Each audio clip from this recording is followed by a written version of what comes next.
मतलब सिटी में मना ने तो भी थोड़ा सी या ना फुक्शर के मजिदा ही वजह की राजबियारी का बना नहीं मतीक पाम लगे हान बता मणिपुरी मीडिया में भी कोई बसु इंग्लिश मीडिया में भी कोई बसु मणिपुरी सब्जेक्ट अच्छा पंखरबा सात्र सिंगी मना ने तो सके मसिगी मनुगा फार सके खा ताकिबा सात्र सिंगी मना जो थोड़ा बस सारे मणिपुरी एमए साबद सामा पंगा सिगी मनुगा अहम बक्की अगे कोन बिजेनी हरदी वाई मंदा अकोला पंजाबा स्टेटिस्टिकल डाटा की मनुना वाई मंदा मगोन कुलोकी हस्कुली मा सुना फर्स्ट लोरबम हाजन अली अदानी मिनी high school second number M Suvidha Singh Himachalpur होम बसना कोई की मनुजा कोई बिजेगे आई होजरगे अहानवा L Monika Singh Bondarapur high school लेबियोगी डांस टेलीविजन दिलका बनिसिंग जरी अदुगा हानिबा एल मोनिका दा कोई सिल्वर क्लास की प्रेसिडेंट बनी सेक्रेटरी दा लेंगान पी अमन उपियो अदुगा लखीपुर डिस्ट्रिक्ट कमिटी के प्रेसिडेंट उपिवा एल रविंद्रना हानिबा नसाई कोइना बिजेगदुबा कोई सर्टिफिकेट नमदी ओला एल सप्राना इबा लाइक सिबी नबरी होता कुदोल कोरसी खुशी नदम दमसा आइना लिखिं जरे श्री कपी एल मोनिका सिंह 75% फंगी वतारा हाई मिनी अपुन मार्क सामने गजागे fungi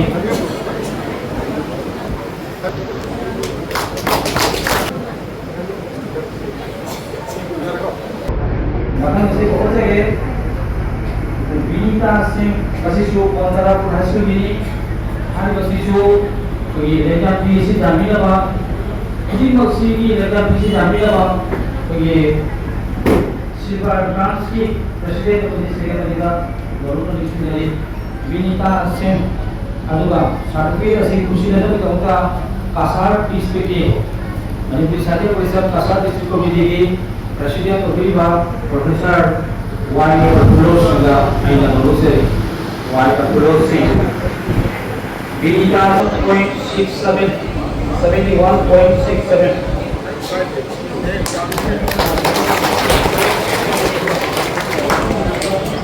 Kedua, maka kita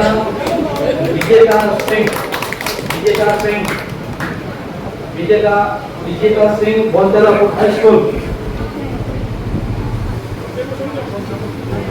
Vijayka Singh Bontarapuर High School Silver Class की प्रेसिडेंट बनी सेक्रेटरी का लेकर पीसी पार्टी को तो ये होगा पीएस बाबा चंद्रा होगा पीएस बाबा Chandra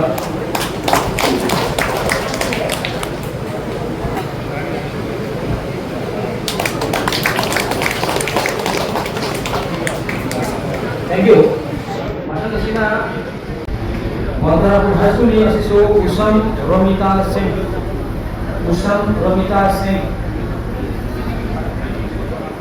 percentage belum laku. Bagi percentage na 70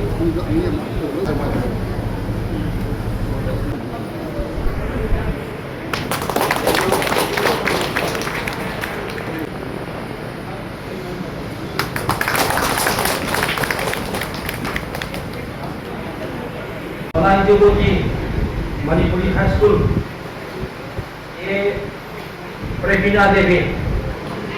ये प्रेमिना देवी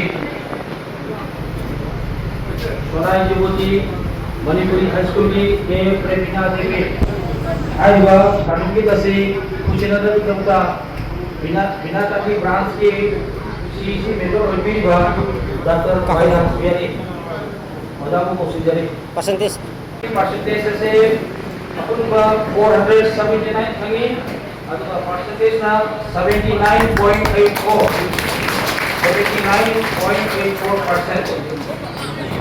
प्रेमिना से 80.50 होगा 80.50% सोनाली मोदी से मणिपुरी हाई स्कूल दादा लसिना महोदय हाई स्कूल देखिए Medina Singh Model High School 479 fangi aduga 79.84%. Oda ngopa M ngopa oda ngopa kusinaga dunagda kusindari high school 79.84%.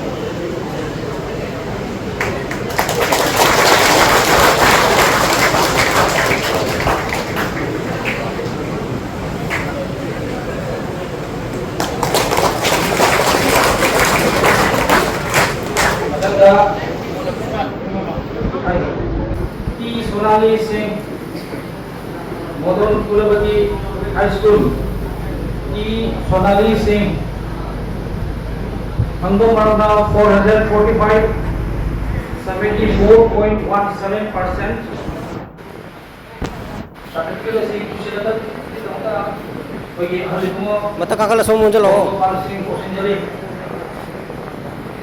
Wadanda N. Deepika Singh Ako song nambay may tong pero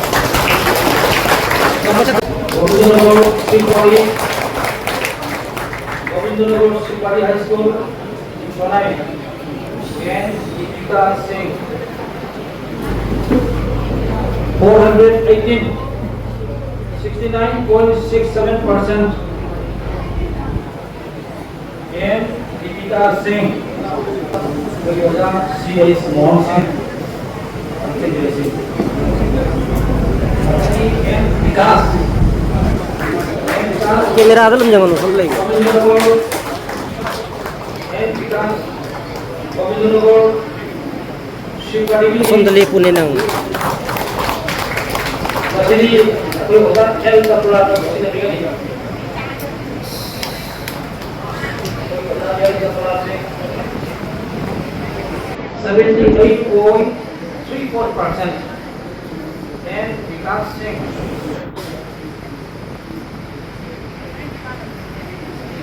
Mahindra Latikon Singh. Charula Valley Public High School. Padagati. Latikon Singh. Definitely, you cover isi dari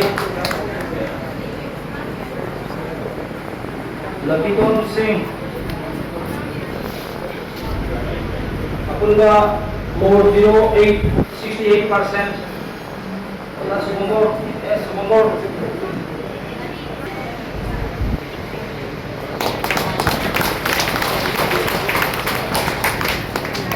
Charula Valley Public High School di Pulau Seragi.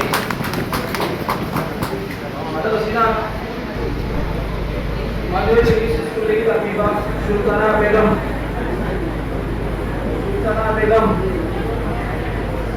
Dasewadi Sultana Begum masih 94.5%.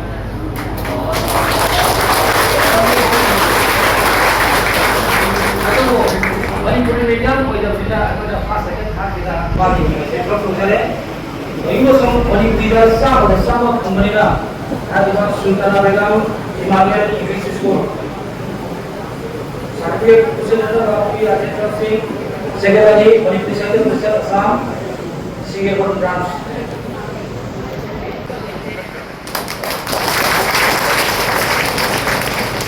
$567 bagi kumpa pausa or drama 94.5%. Pada pada asal pausa sedikit dengan tadi subject to confirmation. Macam YJS3 Manuel G. YJS3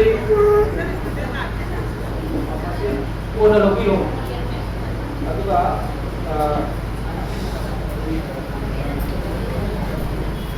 yes sir dia how they be school ki sali pure how they be manipuri school ki Pusparani lagbi ba Pusparani lagda Padahal Royal Public School Doloprangi सना देवी देवी कोई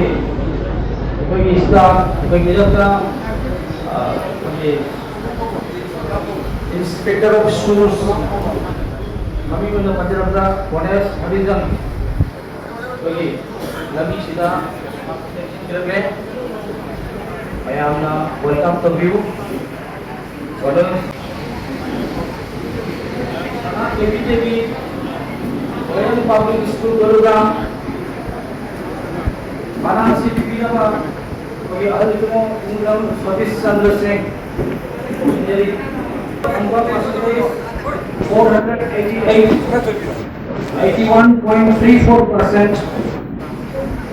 Answer 81.34%.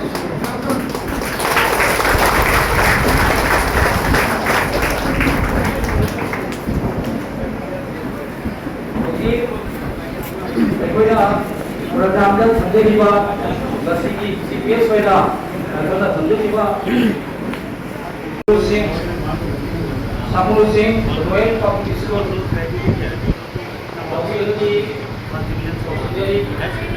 Samuel Singh royal public school Garuda Madhura Paramanand Vidya Mandir सुगनी park Triveni लापीबा एजी Anisha Singh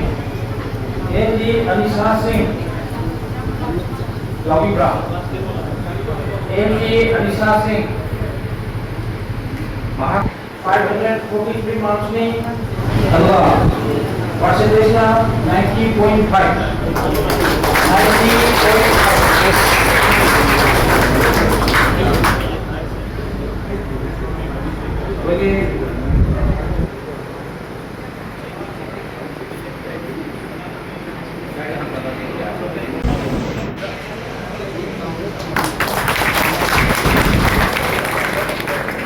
Madanga Rita Devi Sierra School Rita Devi Sierra School Angka total 402 67%.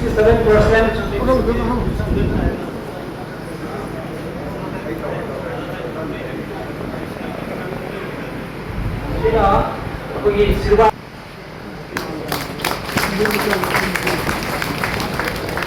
Madanga Midas English School lagi Lapiba M. Mohesh Singh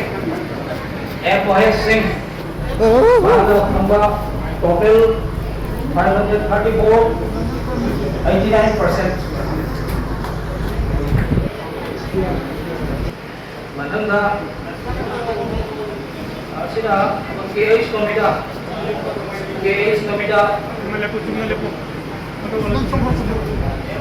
M. Mohesh Singh Midas English School bagi total score se 534 ni Kamera mamang tadi apa sih yang mau?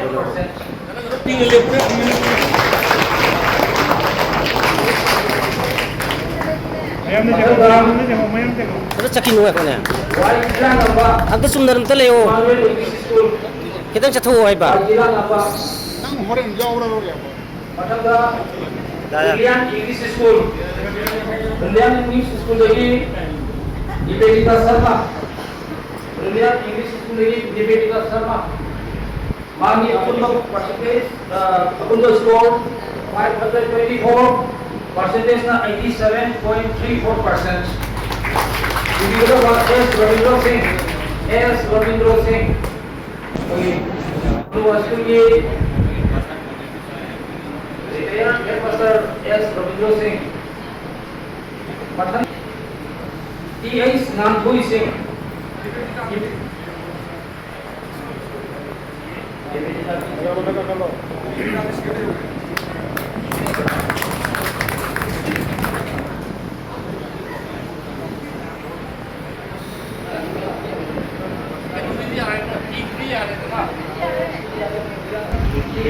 Nandhui Singh, Emmanuel English School.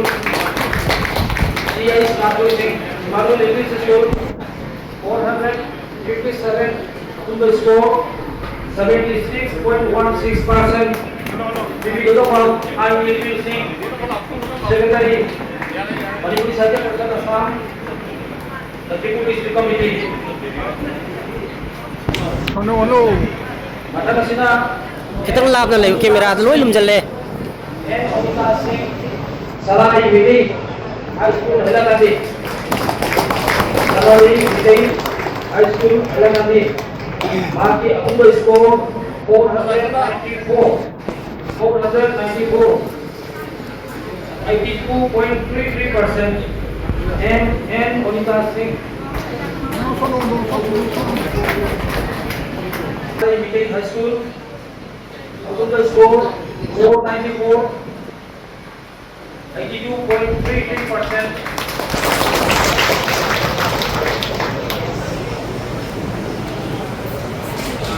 Madalda Moirang M.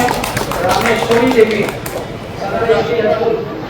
Moirang M. Rameshwari. Magi approval score 495. 82.5%. 82.5%. Hindi ko ba bagi orang negara tadi, orang negara. Madalda Saira Khatun.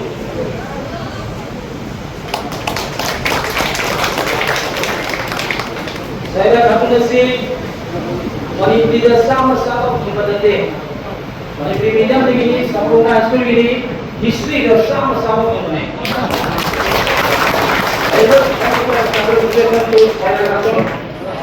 Saira Khatun tu video tu apa? Video padam mudu legend jelas sih. Sampurna School begini 427 atau 71.2% mana bangi. Padahal sudah bagi first, second, third itu yang dapat coba aku nak terta ada ini kerana tidak bagi kalau saya sama bagi saya apa yang berjaya. Now is the time for celebration ceremony. We are going to celebrate the first, second, and third. Ayam tu itu ibu aku saya. Ahan से वाईमंदा सिंह मोहन कुलपति high school गिनी रामागांगी Y राष्ट्रपति विनोद बीना देवी अनि की मसाल बिनी अहम मुक्ति कथनी पठन कर दोले बम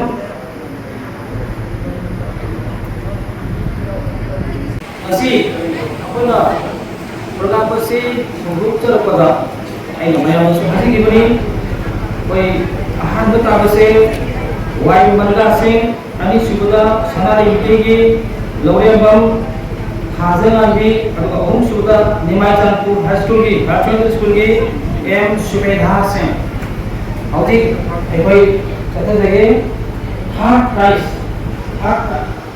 प्राइस ला रुपानी सिंह बनी थाजे रुपानी सिंह अनि कोई लतिपुर एपीगी अतिथि आंध्र प्रदेश माय बागोत्रा ओइनाम बिरनी आमदी नेहरू कॉलेज कोल्हापुर की इंग्लिश डिपार्टमेंट हेड में कुबीबा डॉक्टर राजश्रम भारती मकोइना रुपानी सिंह अनि पीवी रखा और रुपानी सिंह मरी लोइना कुछ साइटेशन लोइना ओजा एल चपलाना कीबा आगे लाइकमा लोइना global human rights protection forum की कोई इशू कोई साइटेशन लोइना लेका हाई तो सिंगासी कोई गसी की ये सब और बोले नहीं दिखा हमारी Assam university Manipuri department head में कुबीबा प्रोफेसर हौरुमुन राजमणिदा एंड कुचिन का हां बाहर लगाई M Sumedha Singh Nimachanpur high school M Sumedha Singh कौशंजरी Bayana welcome to you M Sumedha Singh Shekhar Singh अमरी मुंशीतोबी अनिगी मसालुबी बांग्ला भंगा टोटल मार्क से समानी 583.34% उनकी उदाहरण एम सुमेधा सिंह थर्ड सिंह बड़ी हमको सुधा कुसरी रुपाली सिंह बड़ी ऐसी वैना पुरी बनी ना सिंह अनि अथवा professor L Bharutiga Rupani Singh Tani Purna Singh Bari Vedana Hydrogen Amadi Directing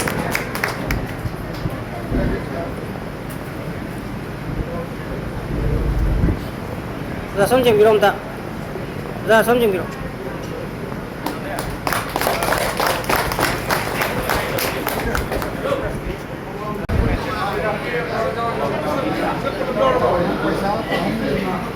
Akoina ngarang phawda akoi pan kungi mutingi pung ohum da loi garani adugo ngarang phawda akoi register la se akoi ngamjaroi habese akoi lakon sangra pani ayu basum manipuri ke jangti sunaga akoi di sini participate wa la basu akoi thene se adugo pasi train to biranu haina akoi na whatsapp ki songa amadi mobile da akoi haja garani akoi whatever akoi na hinjaba statistical data collected so far up to 3 p.m. of April 20. Madhugi madhugi no kone semjabani mayam na waru dile na dile. Aina masih mengiba privacy kama Manipuri Saida Assam ada jari. Thank you.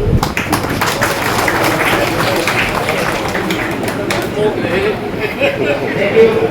Macam jadi kalau mereka lecture jadi begini bosku, apa yang saya nanti.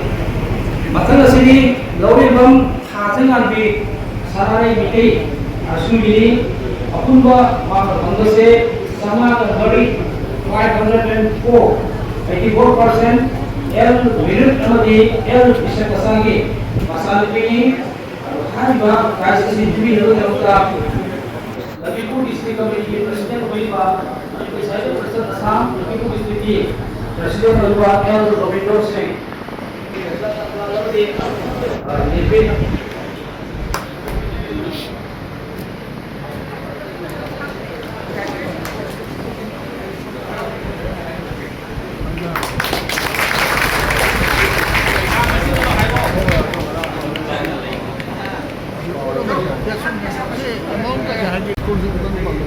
sekarang nomornya sudah boleh mulai. Sigi lupa masih lising taruki, hari lising taruki sih, apalagi wajah L zapra lising ahum, atau apa?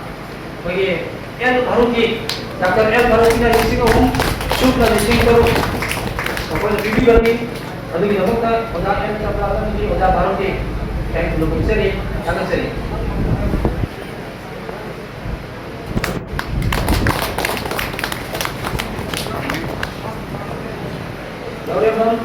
Memang jamu pembeli. Tokyo juga, wahia macam Tokyo. Ini package का बदले वाला 80% from the students you can have interaction with M. Dhiren Singh, President, Secretary, Manipuri Sahiba Parishad Assam, Kasar District Committee. He is available here to give answer to you.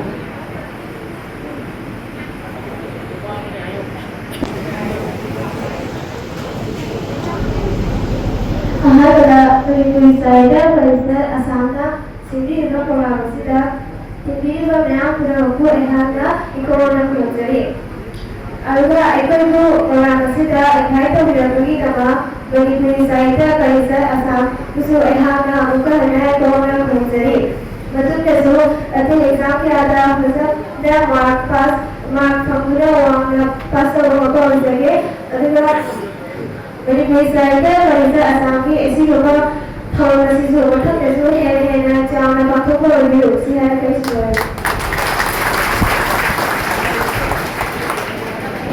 agar tadi Lauren baru hasilkan bi.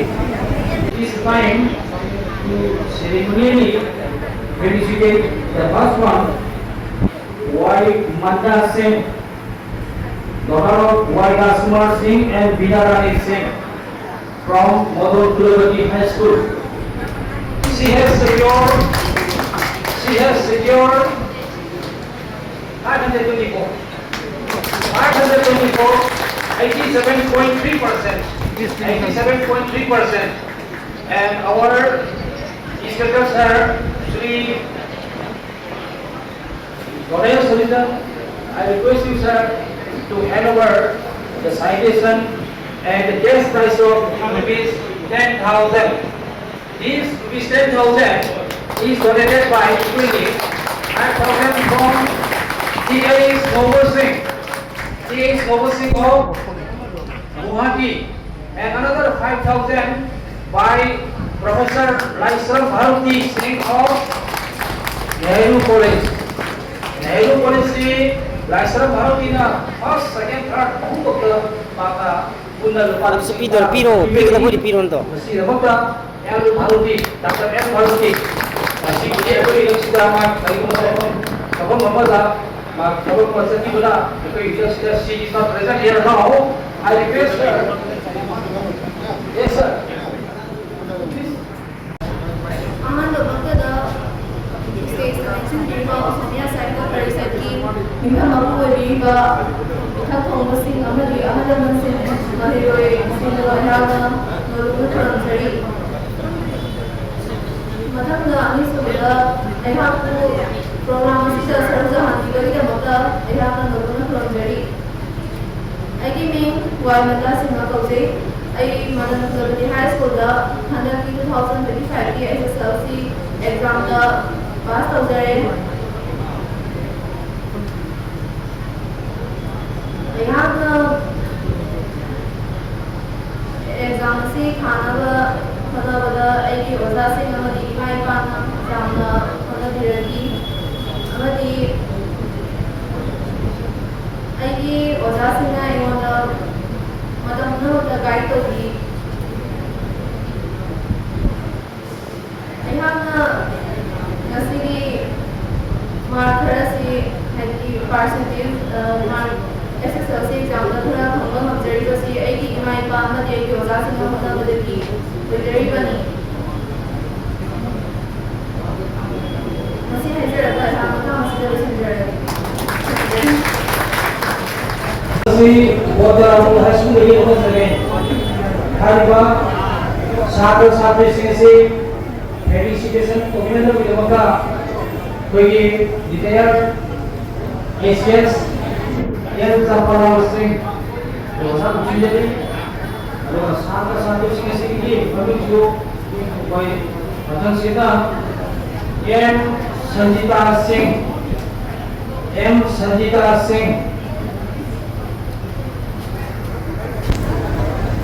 Bin Singh Asia ini mana usia lagi M Sanjita Kusan Vishal Surya Sharma A.S. Ruby A.S. Rupendra M. Vinita, Ajay Singh, N.G. Vidya Singh, Joy Lolakta Singh, L. Vishali Singh, Amati Lakshmi Singh. Hai bukan sih? Aina, pokoknya juga sangat penting masih dan sudah paling saat ini masih video di sini.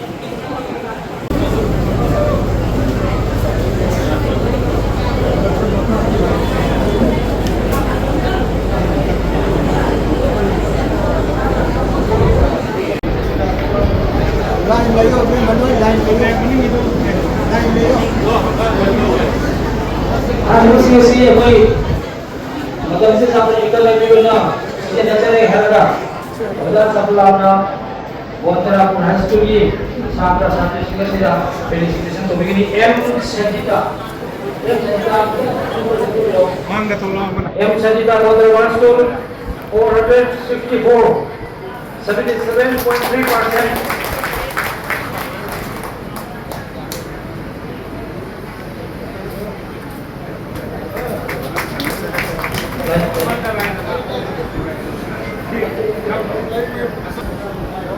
Maganda Usam Pisal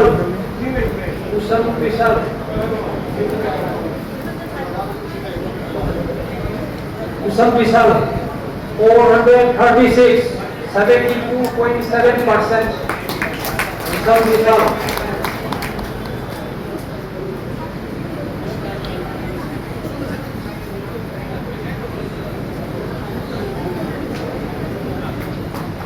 Maganda Sriya Sharma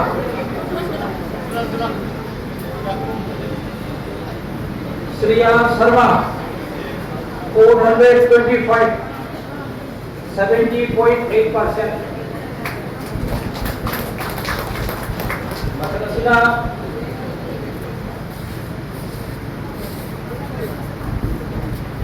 Pada sida TH Ruby Singh. TH Ruby Singh. 421. 70.2%.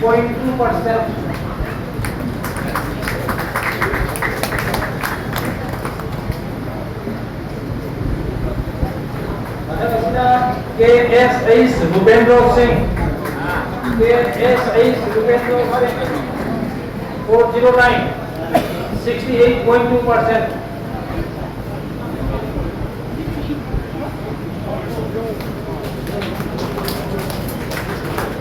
Pada sida M Benita Singh. M Benita Singh. 391. 65.2%. Pada Hajar Singh. Hajar Singh. 387. 64.5%. Hajar Singh.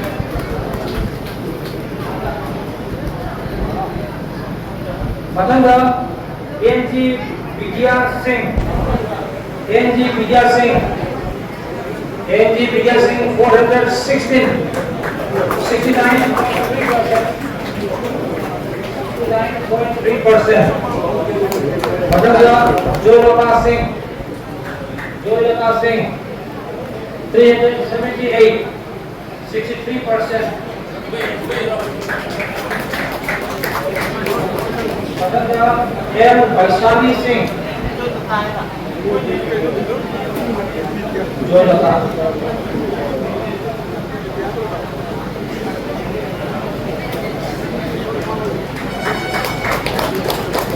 M Vaishali Singh 372. 62%. Pada Lakshmi Singh.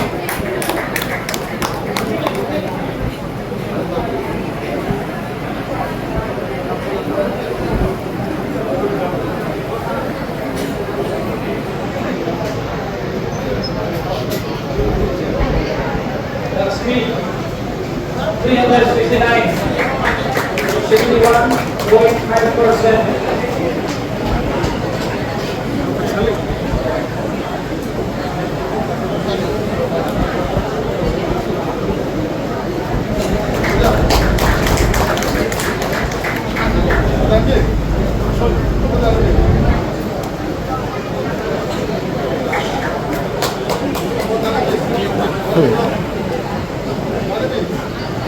Pada Vijay Singh.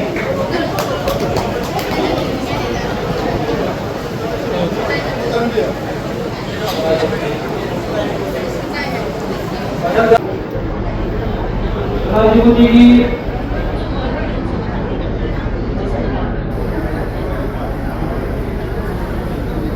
Raju High School, Manipuri High School. Registration Kovinaba, Aiga, Surya Kumar Sharma. Anil Singh, 492, 82%.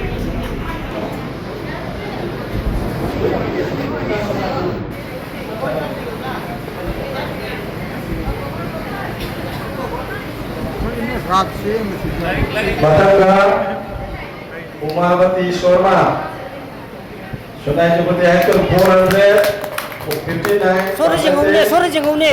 Tuh pani itu. Ibu mau bicara sudah dulu. Bersama ibu mau bicara sudah. Jare. Presentation dulu. Batangga Umawati Sharma. Sunai Jepati High School 549. Percentage 76.5.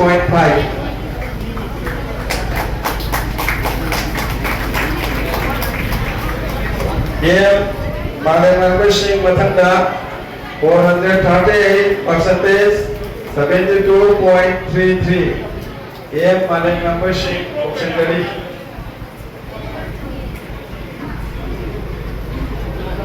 Game Malay membership Wajah pula nama nasib review hajari. Kami dah apa ini VIP dah kesana jadi dah. Ia mana nama netro? Oza Chapulana Kushin Nabi Hajuri.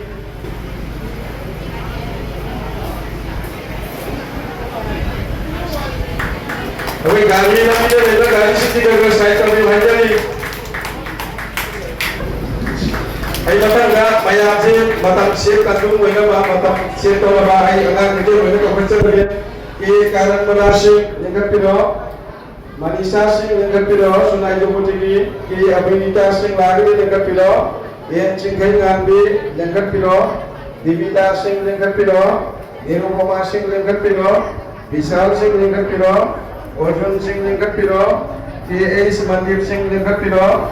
Laurem Nom Nunglem Singh Nagar Lingkar Piro, Yen Dinesh Kumar Singh Lingkar Piro, R.K. Toren Sana Lingkar Piro, P.A. Percentage Singh Lingkar Piro, Ye Ras Lakshmi Sharma Lingkar Piro, Lairagadi, Ye Somati Singh Lingkar Piro, Vinita Singh Lingkar Piro, Alang Sikibay Batam Siya Moina Ba, Naragadi Bay Mama Pijagiban Bay Napun na Pijaraga, Sunai Joputigi Singh High School ini apa?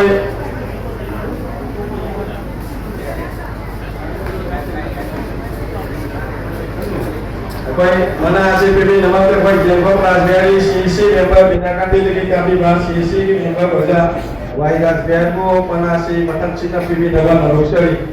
Ekor ji, ia paling apa? Paling apa pikir?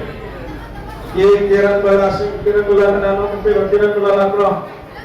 Kiran bala mana sih? Ya teh stage pimpin nama Raspberry. Wai certificate kalau nak naik pimpin nama Siapa plans ki isi sebenarnya Raspberry. Kami bah 29% 71.5.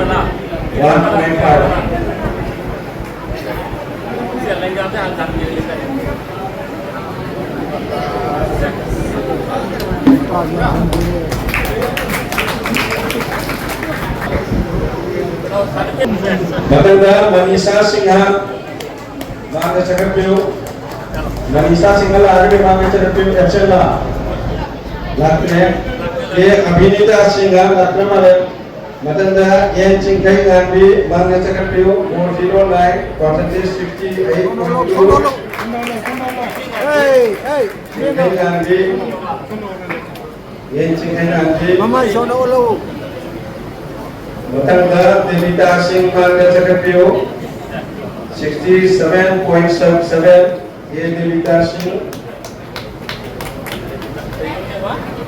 Devita Matanda Nirupama Singha Manga Chakarpiu Nirupama Singha Bapaknya Pak Division akan dibayar percentage ka high wage program Pak Division Nirupama Singha Bisal Singha Matanda Manga Chakarpiu Bisal Singha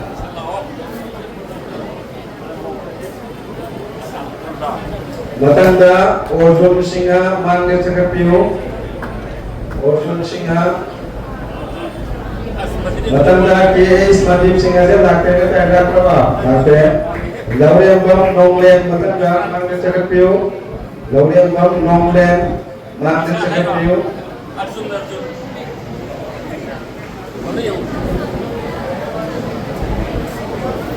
Yen Dinesh Kumar Singh Matanda Manga Chakarpiu Yen Dinesh Kumar Singh all are Division Natali Yen Dinesh Kumar Singh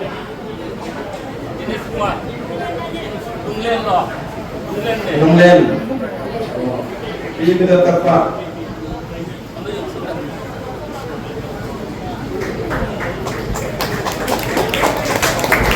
Yen Dinesh Kumar Singh Manga Chakarpiu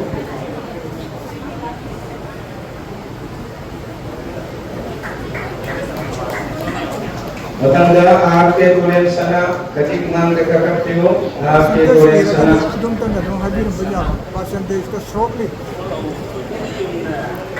Matanda P.H. Prosenjit Singh Manga Katik Chakarpiu P.H. Prosenjit Singh Total lah itu apa di happy ramu. Amat Matanda K. Lakshmi Sharma ada mil siapa? Ras Lakshmi Sharma Namin Secretary, Rohit Sharma. Oza percentage na high pa dum nang ipiring ita. Bagi poinda 69.83 volunteer, 69.83. Matanda Ye Sumoti Singha, Percentage high pa dum nang ya pa piring ita. Dada Service Sharma itu. Percentage तुमने high गिरो असले संग रही दिन हमसे माथन के दिन Berpraisi item dapat na matang gersan ni, matang dapat na. Matanda Ye Sumoti Singha, 74.5.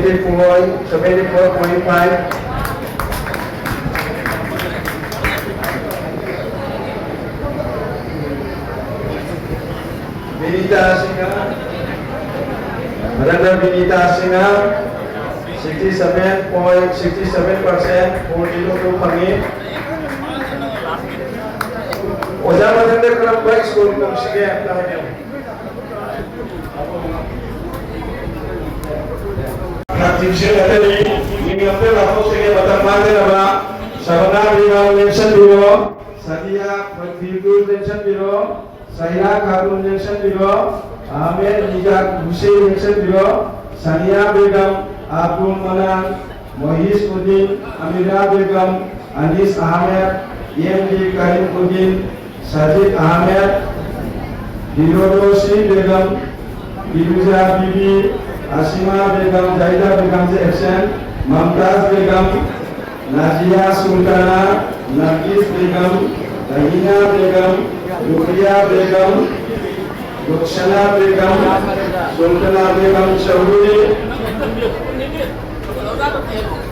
Ayo sampai sini sapu mana high school di half division Honda nanti kasih mana hasil ini nabai wajah tidak biar pun tak selesai. Tapi kami wajah tidak mani koksin jaga wajah dari sih kau batang tapi dapat orang kam jaga wajah wajah tidak mani Robert Hume Daisky asal kami begini bahawa wajah sih mari sahaja satu pilih.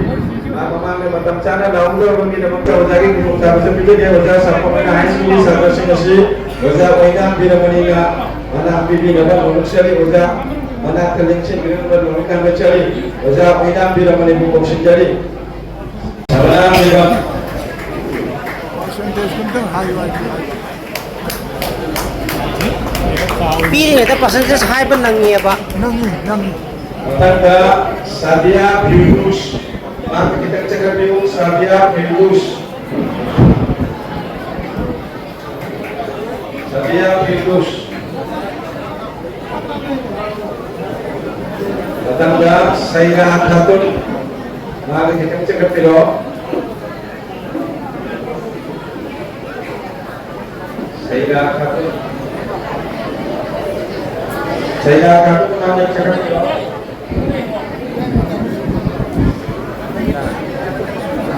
Saira Khatun 71.2 Saira Khatun Matanda Ahmedi Nijab Hussein Ahmedi Nijab Hussein mana cakap bingung percentage 57. Matanda Sania Begum kita mana cakap bingung Sania Begum baik mungkin lain Sania Begum Matanda Sania Begum 62.2 Matanda Abdul Manan kita mana cakap bingung Abdul Manan lagi 60.3 Abdul Manan kita mana cakap bingung Matanda Mohis Uddin kita mana cakap bingung Abdul Manan percentage 60.3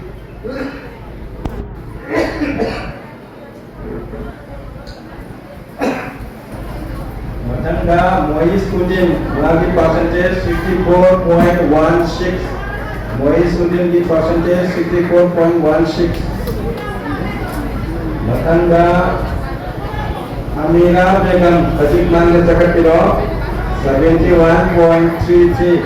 Amira Begum 71.33. Matanda Anis Ahmed 60.50. Anis Ahmed lagi Mangga Cakapiro 60.50. Anis Ahmed. Matanda EMT Karim Udin 60.34. Matanda EMT Karim Udin 60.34. Drama Toys Sudada Sajid Ahmed Kajik Cakapiro Sajid Ahmed Kajik Cakapiro 61.67.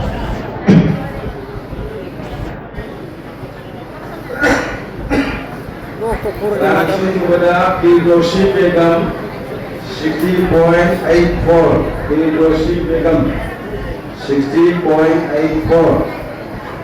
Matanda Piruja Devi 64.17. Piruja Devi Kanong sa mo namin?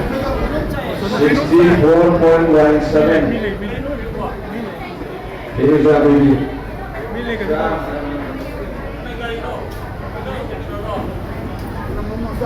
Maybe 64.17. Matanda Mamtaz Begum 66%. Matanda Mamtaz Begum Kajikman Berkepiro. Bersatrasi jawabannya asyarakat kita dalam sini. Mamtaz Begum 66%. Matanda Najia Sultana 71.34. Najia Sultana 71.34. Matanda Nargis Begum 71.50. Wali. Nargis Begum Berkepiro 71.50.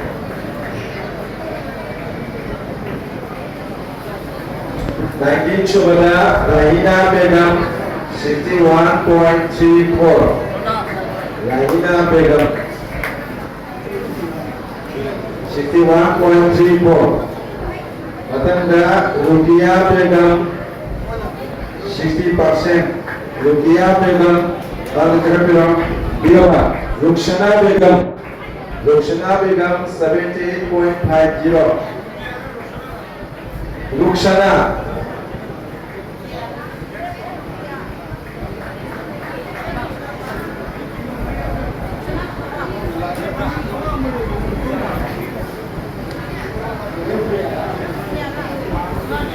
Sultana Dhaka mana tu?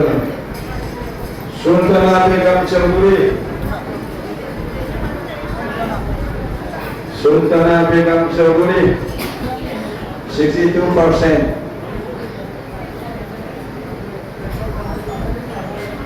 Masihnya sama pada high school di Lojere. Matanda Singapore High School Singapore di Pagi Bisnar Singapore lagi.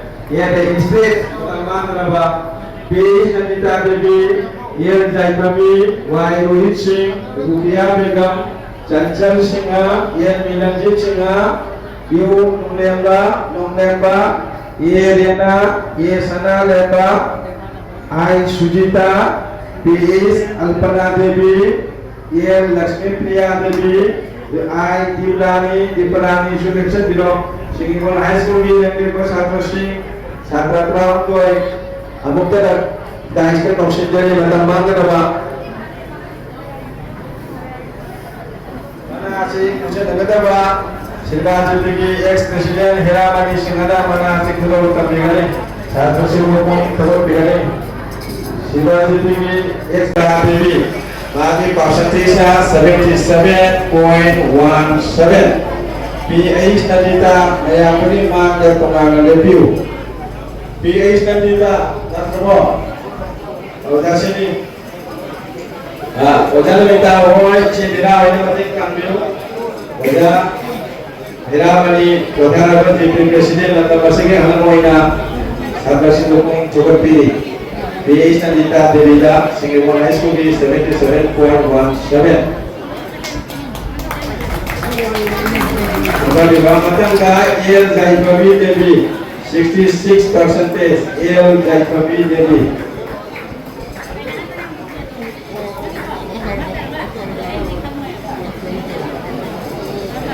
Matangga Jumna Rohit Singh 64%. Agar Wajah Mani di Jumna Wajah Mani di Masudepani.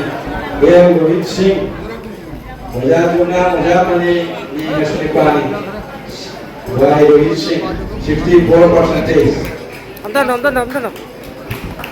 Matangga Rupiah Begum 63%. Rupiah Begum Kajik Mandir Cakapio. Rupiah Begum 63%. Matangga Chanchal Putikal lagi Singapore High School lagi Putikal lagi 62.67. Chanchal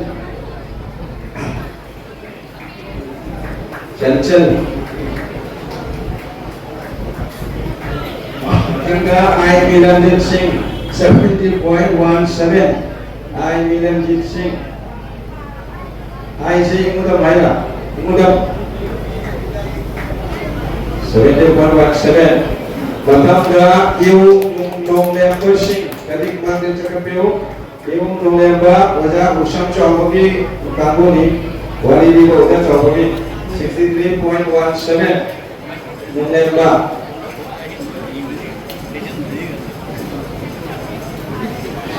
Matangga Yerina Singha 60.84. 60%.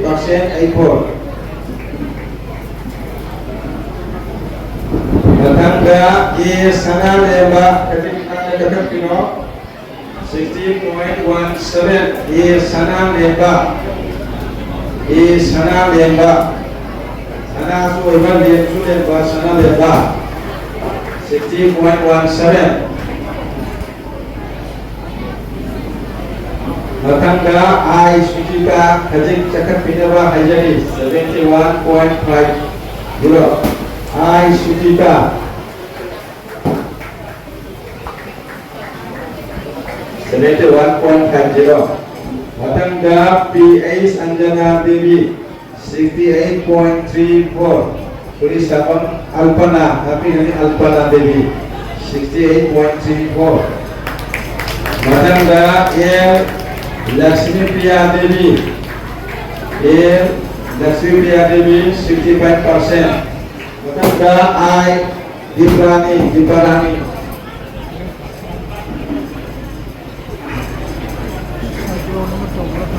I Kret Diparani Imdam Diparani Division ini sejo I Diparani Imdam Diparani. Percentage है जो सिथर में जो percentage क्या है 57.5. Matangga Gunau High School High School Puletor Lamawana Bonajar Imat Hawajang Takirwa Wajagan di Sarkas ini ay minglakus tage tiang toibesing si is inung gandi Apeksha Devi, Sri Sanjana Sharma, Hai Basabra Mari, Sri Taisha Koshindari, Hai Bamanasi, Aini Marum, Laisam Sarat, Hawajam na Wanari Viva, Asiki Program Masida, Hawajam na Mating Viva, Aini Marum, Laisam Sarat na Manasi, Kudol, Pido na Ikai Kawo, Upikani, Tiang Toibesing, Kunau High School, 78.7, Tiang Toibesing, Kajawe Wada, Kalingi Kambuni,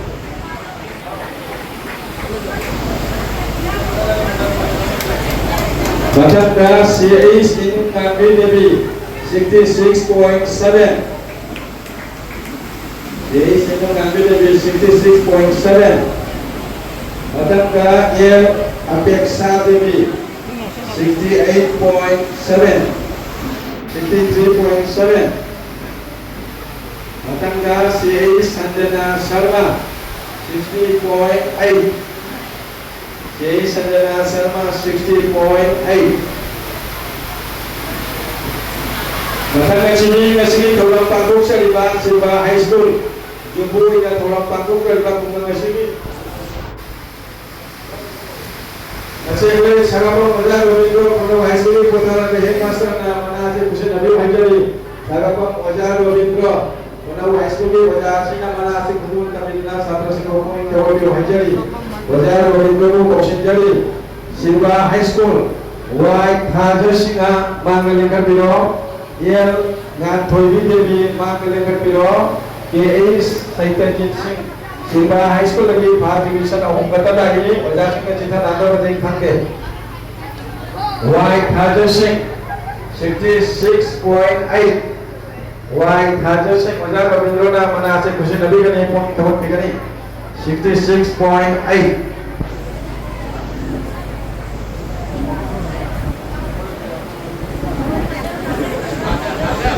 White Hajar Hajar sih pun ibarat biro White Hajar sih na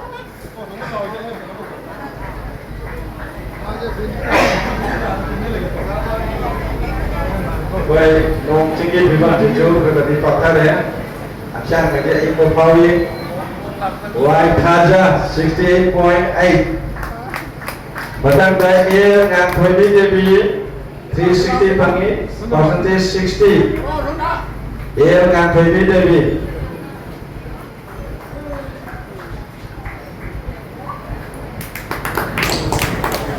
Batang da KAS Saityanjit Singh 64.5 KAS Saityanjit Singh Boleh nang boleh pasal KAS Saityanjit Singh ni yang lebih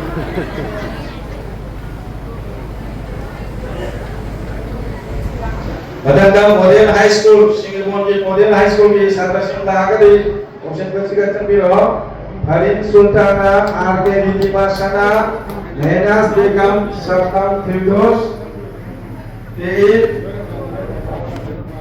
तेईस सुनंदा देवी मकोइसी नसी मोय नंगा तंगसी सिंगिमोन model high school लगी लगी Wajah singkat cita nana lah masa-masa nak tahu berapa bayar sudah ini tapi dari apa kita tidak ada boleh. Halo. Mana se lagi pun district committee di secretary oleh tuan ibu dan ibu yang pimpin oleh sendiri.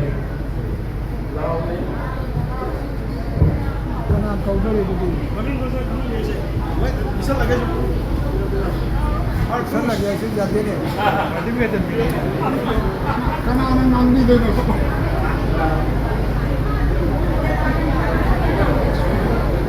Sultana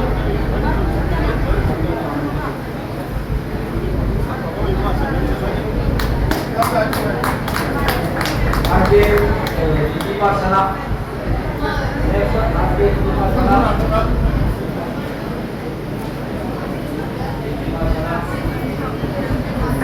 Itipa Sana 67.7% Menas Begum 67% Menas Begum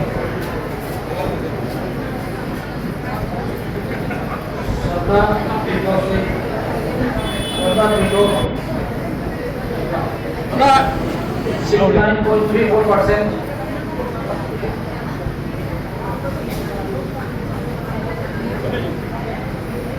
Nanda T.A. Sunanda 67.34% Govindo Nagar Simpati High School Govindo Nagar Simpati High School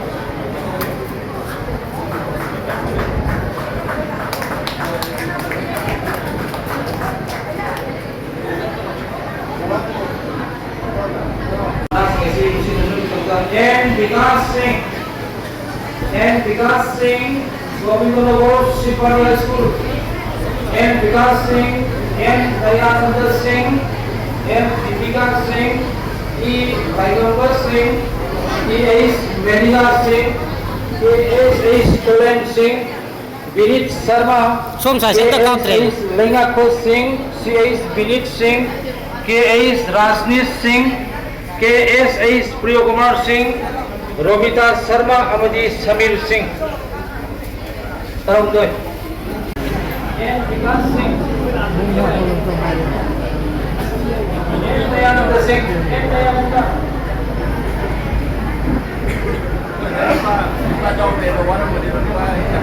Then Dayananda Singh, 71.16%. Then Vikas Singh, Mapili siya. Kasi yun, ito. Kasi yung ganda na dalawa, gusto mo tapita.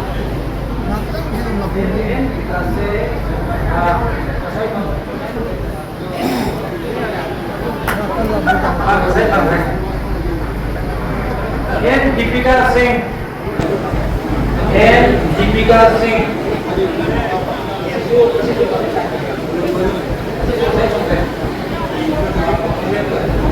E. Lalamba Singh, 67.8%. E.H. Melina, 70.5%.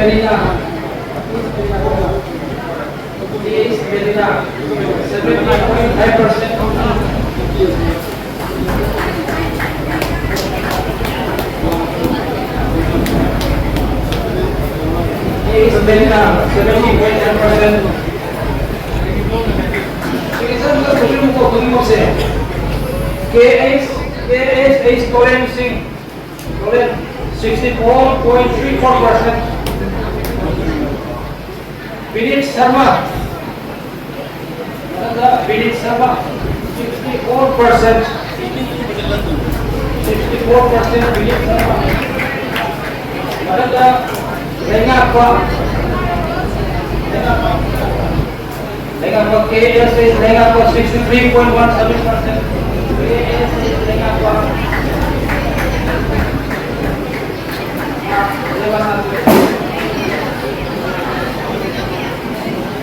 C.H. Vinit Singh, 69.50%.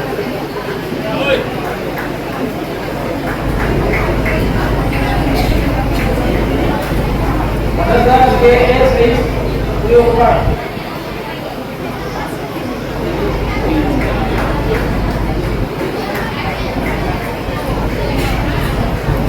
Dạ. Thế ai mà lên thân nào ai bỏ lòng rất thầm được để coi đi của cháu của sao nó làm đấy hoặc với cái đôi bốn cái pin của công việc ấy của đó là cái gì ở đây thì program sudah nanti bos hari ini berapa kamu untuk orang tay program ini bunda kita program yang masih berubah season berikutose adalah bina mai bina untuk ini adalah beri dia government se menjadi side operation masih kalau mendapat aduh mbak Indonesia ni yang ada betul adalah dulu sudah bukan kayak gitu apa jadi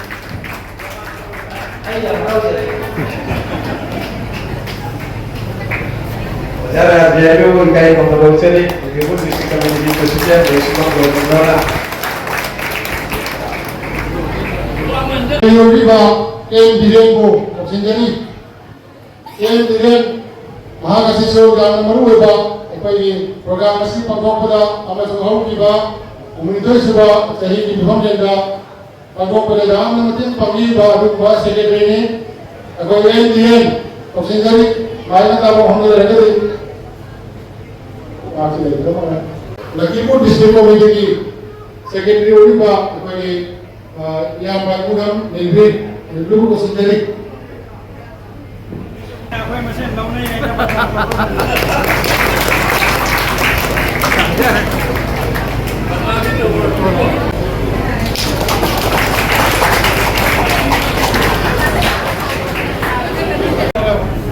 Dear Narayan Tagore Public Manipuri High School. Dear Narayan Tagore Public Manipuri High School. Masih kali belum nanti boy. Kalau mereka nama gramo mila. Kalau dia Jina Singh, Aish Goji Singh, Anjali Devi, Rosni Singha, Rahul Singha, Amriya Begum, Sana Toba, Aish Basar Singh, Mangga Dekat Beda Koksindari, Dais Koksindari. Dear Narayan Tagore Public High School, Manipuri Public High School.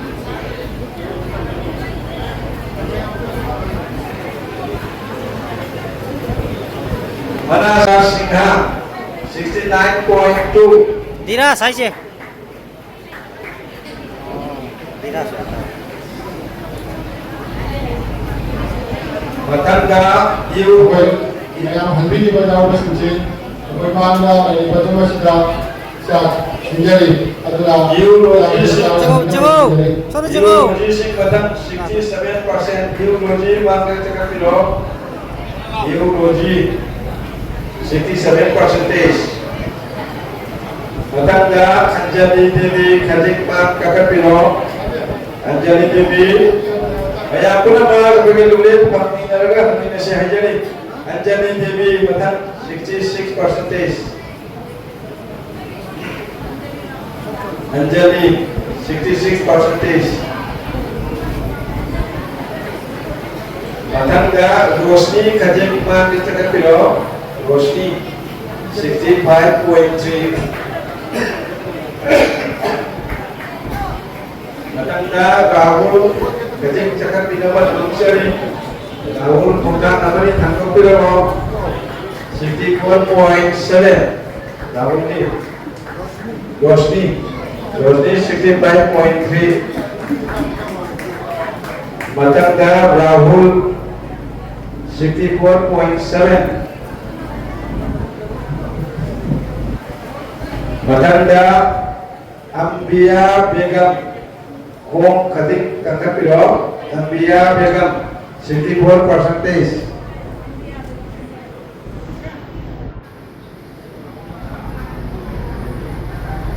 Matanda Sana Purvasingha 63%. Sana Purvasing last ni. Matanda Kamesur High School Tokshin jaga ni matang lagi ni Molasingha. Kamesur High School di Molasingha Thai State Tokshin jadi. Mana panglima percentage 60. Kamesur High School di Molasingha. Bagaimana jom pilih mana? Kamesur High School siapa nak pilih mau kerana apa tadi? Kamesur High School di Molasingha.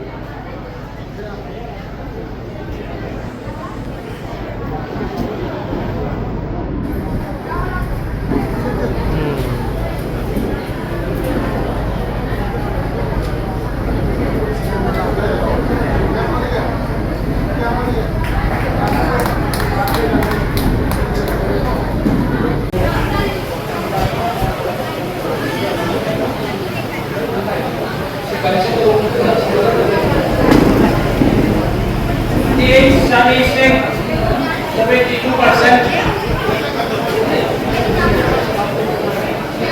Santi Devi 64.16% Devi. Sonali 74.17%.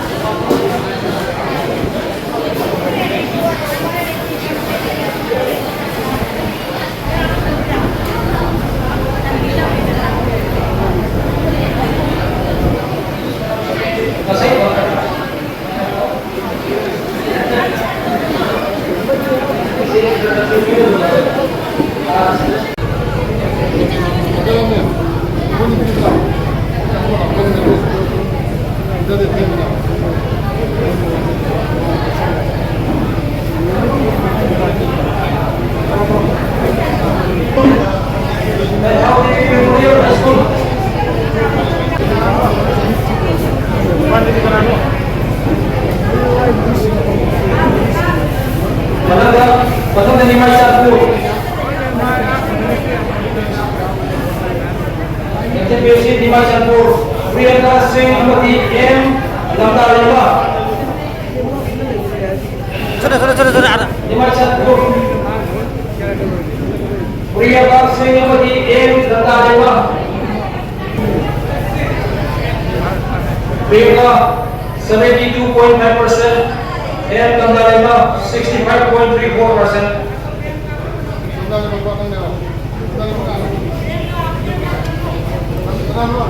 Priyanka.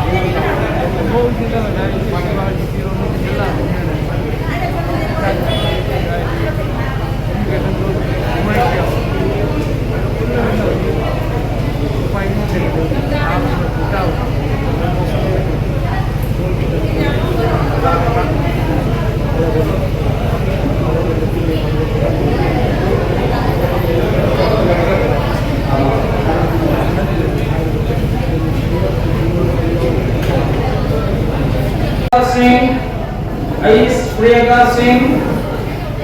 and Ingin Topi Singh, Sandhya Singh, T.H. Deepika Singh,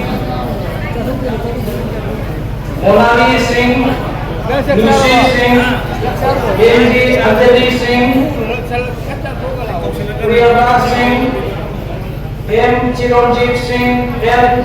Pranjit Singh, Kalidas Singh, T.H. Selumbar Singh, H. Ronik Singh, Riya Singh, B.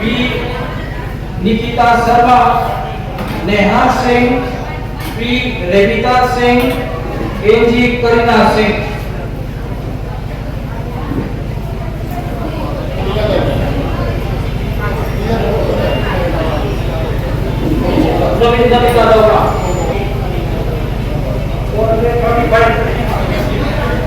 Nomita. Ada Ais Priyanka.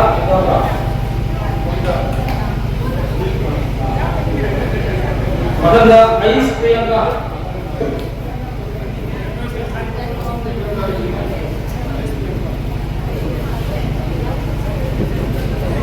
N Ingin Tobi.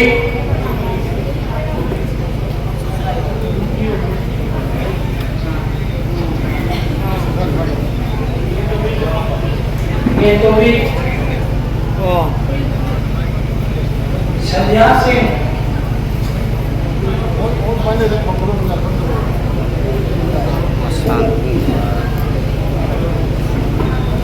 T.H. Deepika. Sandhya.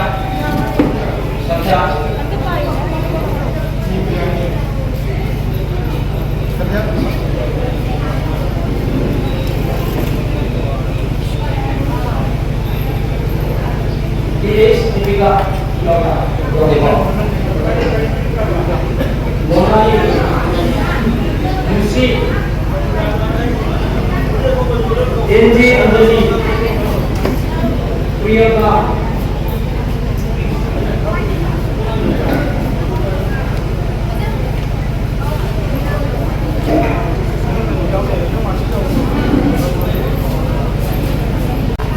L. Pranjit.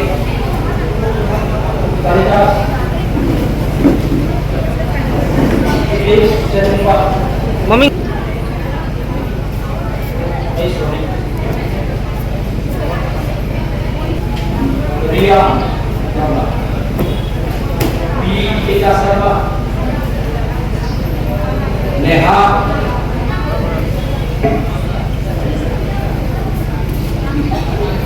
P. Revita. A.G. Karina.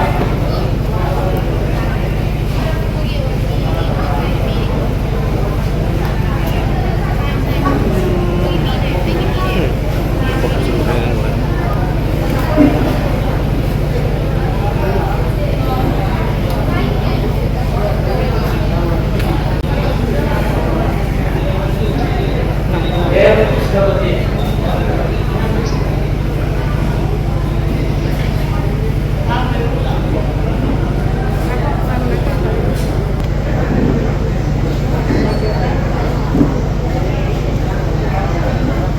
Ada. Revita Singh. Revita Singh. Jailavi Devi. K. Nandira Singh.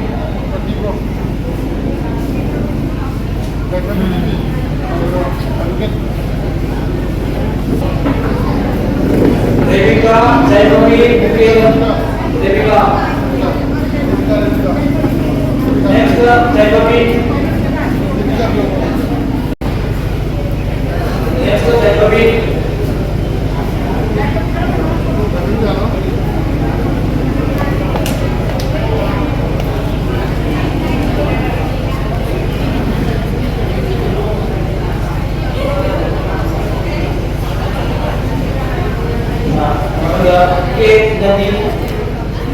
Nandira.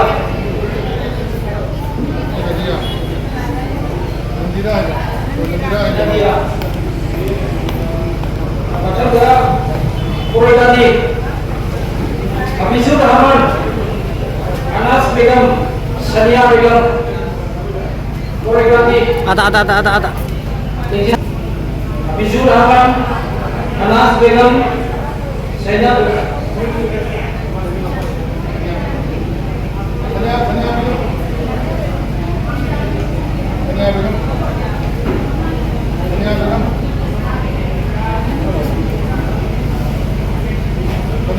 Indonesia, Roshan Nera,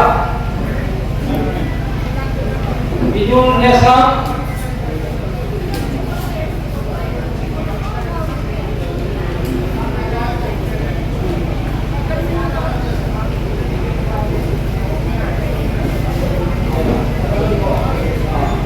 Balaram Mansur, Indonesia.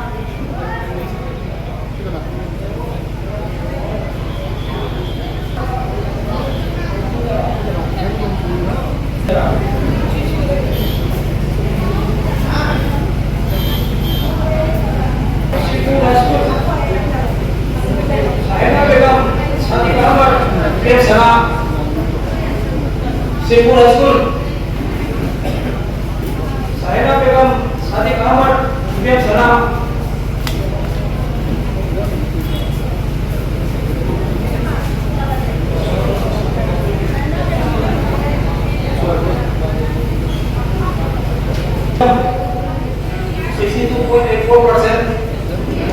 Sadiq Ahmad 60%, 67%, Biar Salam 60%.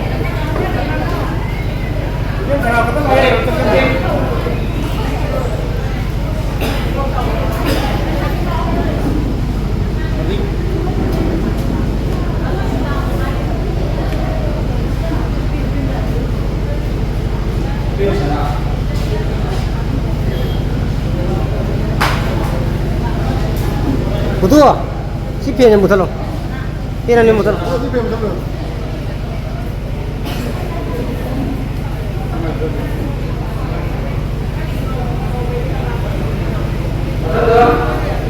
Dalam mimpi Rasul,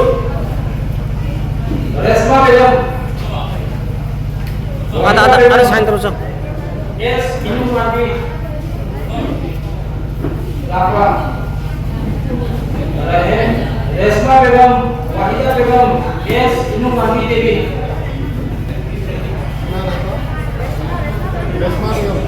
Resma.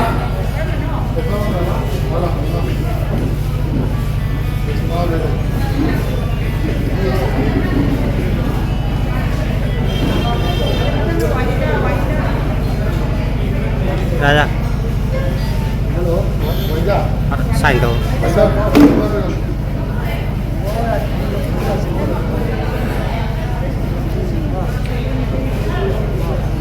Resma, Wahida, yes, minum mandi. Raja. Ada sign tu.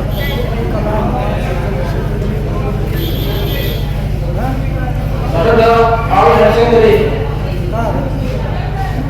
M. Lamjingwa, Ais Goshen, Rosni Sharma.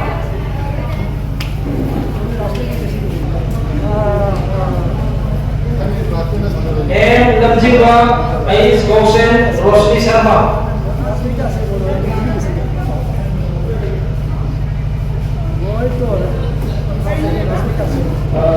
M. Lamjingwa.